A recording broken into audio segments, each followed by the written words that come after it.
तमीम बिन हमद अल थानी से मुलाकात की थी, तब भी पूर्व नौसैनिकों की मौत की सजा वाला मामला उठाया गया था।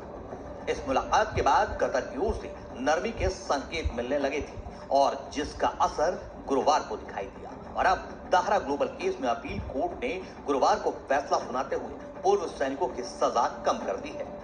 कोर्ट के फैसले के बाद भारतीय विदेश मंत्रालय का कहना है कि कतर में हमारे राजदूत और अन्य अधिकारी गुरुवार को अपील कोर्ट में परिवार के सदस्यों के साथ मौजूद थे। हम शुरू से ही उनके साथ खड़े हैं और भविष्य में भी हर तरह की कूटनीतिक और कानूनी मदद देते रहेंगे। लेकिन इतना तो तय हो। Hi friend, welcome to daily blog Ubharta Bharat channel. मैं हूं आपकी होस्ट रूबी ठाकुर। आज मैं दोस्तों आपको ये न्यूज़ दे रही हूँ कि कतर में जो 8 एक्स नेवी ऑफिसर को सजाए मौत का मामला जो चल रहा था, उसमें क्या क्या हुआ उसका मैं पहले डिटेल बता रही हूँ। फिर गुरुवार को क्या अदालत में फैसला हुआ उसके बारे में बताऊंगी। उस कतर में जो इंडियन नेवी के 8 एक्स ऑफिसर को मौत की सजा मिलने के बाद सब भारतवासी सब जो है सब एकदम से हैरान हो गया कि ये कैसे हो सकता है। लेकिन डिप्लोमेटिक विंडो के जरिए ये मामला को राहत डालने की कोशिश की हमारी सरकार। पिछले साल गिरफ्तार हुए ये सारे ऑफिसर जो थे वो इजराइल के लिए, उन पर आरोप था कि वो इजराइल के लिए जासूसी कर रहे थे, इसीलिए उनको गिरफ्तार किया गया। कतर में जासूस आरोपी वही इजराइल के लिए आरोप जासूसी करने के आरोप में इन्हें गिरफ्तार किया था। इंडियन नेवी के 8 एक्स ऑफिसर को सजाए मौत मिलने के बाद भारत सरकार जो है हरकत में आया। कैसे कैसे हो गया, तो इस तरह करके इसमें से जो है ये लोग क्या था, वहां पर उन लोगों को कतरी जो था उनको वो लोग सिखाने के लिए, लोग एक्सपर्ट था, रिटायर्ड एक्स नेवी वाला था ये लोग उन लोगों को ट्रेन करने के लिए उन लोग की एक कंपनी था, कौन सी कंपनी है, उसमें ये लोग जॉब करते थे। सभी ऑफिसर कथित तौर पर इजराइल आरोप लगा था इस पर।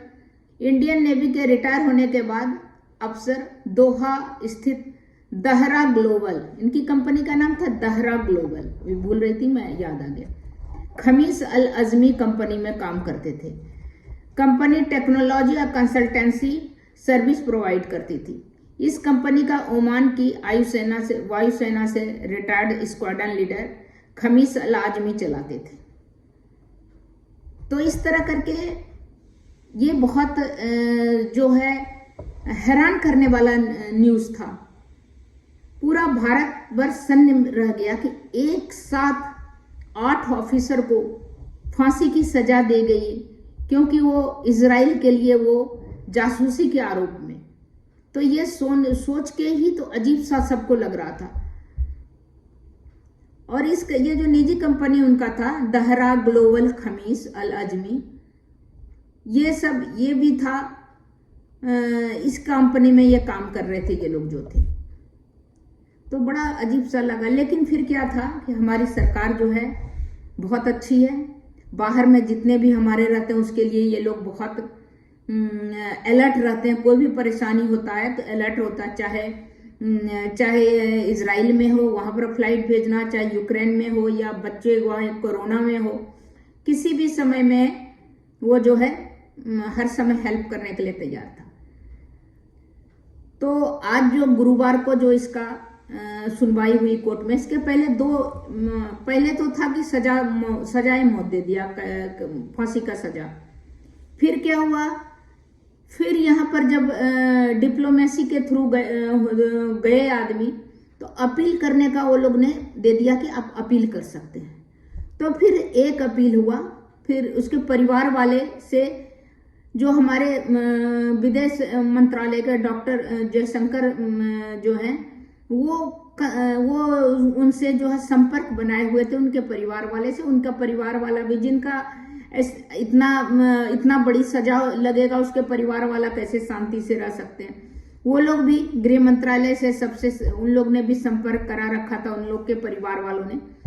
और लास्ट में डिप्लोमेसी काम आया। और अभी मोदी जी भी दुबई भी गए थे, तो उसमें भी अमीर जो वहाँ के थे उनसे बात हुई उनकी। तो इस तरह कुल मिला के जो डिप्लोमेसी काम आया। और वहाँ उन लोगों का भी बिजनेस भारत में है, भारत का भी उन लोगों में है। जो भी कारण बना अब वो डिप्लोमेसी में बता सकते हैं। तो इस तरह में अपील करने का दिया। 2 हियरिंग हुआ, उसका परिवार वाला सब था, और वहाँ का एम्बेसडर राजदूत भी गए थे जो कि वहाँ पर हमारे एम्बेसी में है।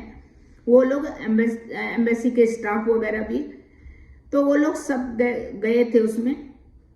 इसका लास्ट जो गुरुवार में हुआ कि अब उनको फांसी की सजा नहीं मिलेगी। पहले जो हियरिंग में हुआ उस समय उनको कैद से बाहर निकाल के उनको कोई ढंग के जगह में रहने का उनको दे दिया था कि जो जिस चीज को वो कंसिडर जो इनको ऑफिसर रैंक में जो देना चाहिए उस तरह में उनको रखने के लिए दे दिया गया था, रहने के लिए।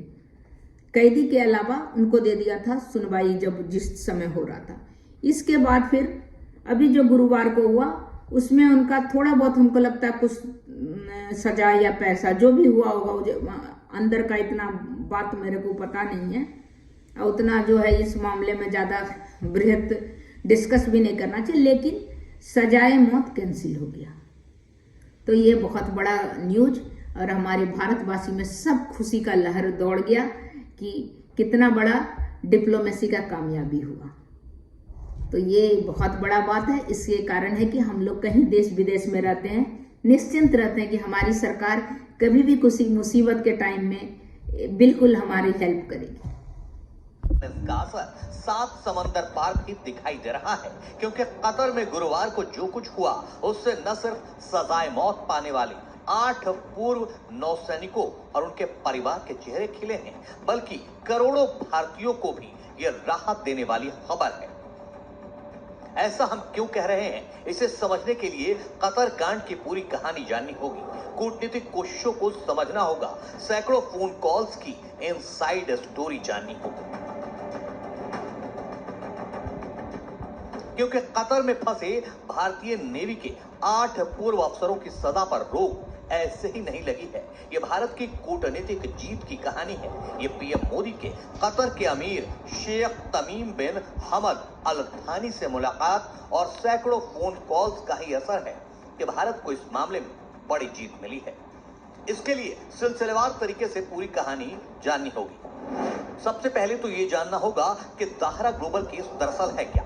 30 अगस्त 2022 को कतर में भारत के 8 पूर्व नौसैनिकों को गिरफ्तार किया गया था।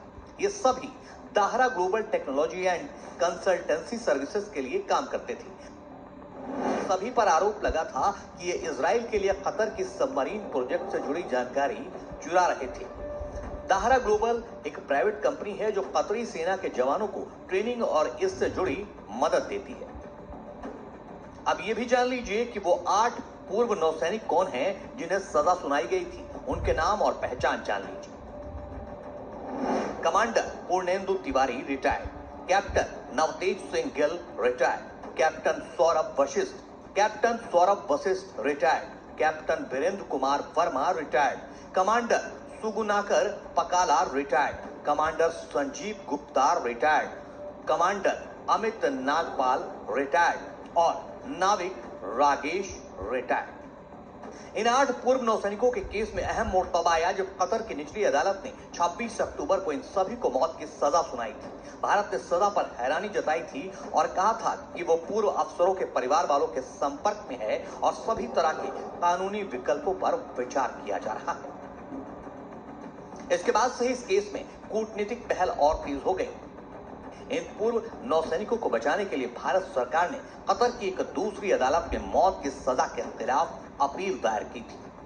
जब अपील स्वीकार हुई तब अफसरों की रिहाई की उम्मीद की किरण टिमटिमाने लगी थी, जिसके बाद इसी साल दिसंबर की शुरुआत में ही प्रधानमंत्री। अगर आपको मेरा वीडियो सही अच्छा लगे तो आप मेरे चैनल को, मेरे वीडियो को सब्सक्राइब कीजिए और बेल आइकन दबाइए, लाइक कीजिए बस इतना ही, फिर मिलती हूँ अगले वीडियो में, तब तक के लिए नमस्कार।